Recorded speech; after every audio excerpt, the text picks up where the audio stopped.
Bəlkə unutdurar səni içmişəm sərxoşam. Səni soruşanlara deyə bilmirəm unutmuşam. Yanağımdan axan yaş sənsən ağlama. Mən ikimiz üçün də ağlamışam. Bəlkə unutdurar səni içmişəm sərxoşam. Səni soruşanlara deyə bilmirəm unutmuşam.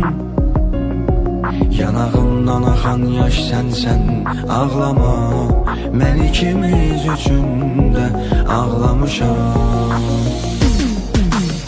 Yıxıla yıxıla durdum mən, nə xəyallar qurdum mən. Özümü sənə sevdirməkdən yoruldum mən.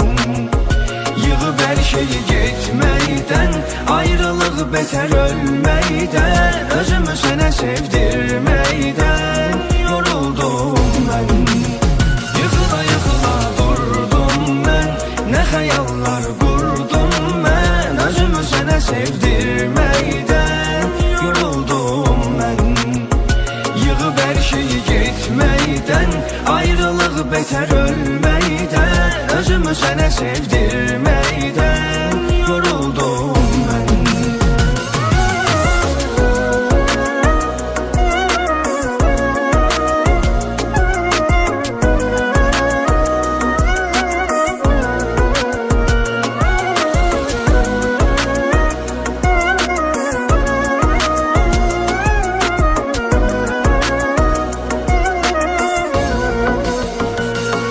Bəlkə unutdurar səni içmişəm sərxoşam. Səni soruşanlara deyə bilmirəm unutmuşam. Yanağımdan axan yaş sənsən ağlama. Mən ikimiz üçün də ağlamışam.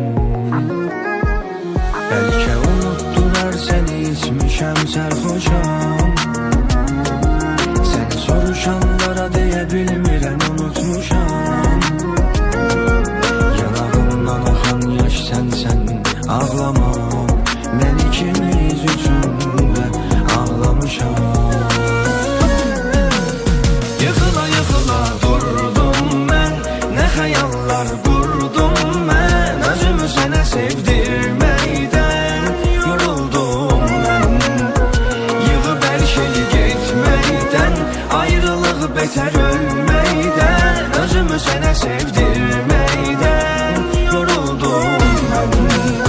Yıxıla yıxıla durdum mən, nə xəyallar qurdum mən. Özümü sənə sevdirməkdən yoruldum mən.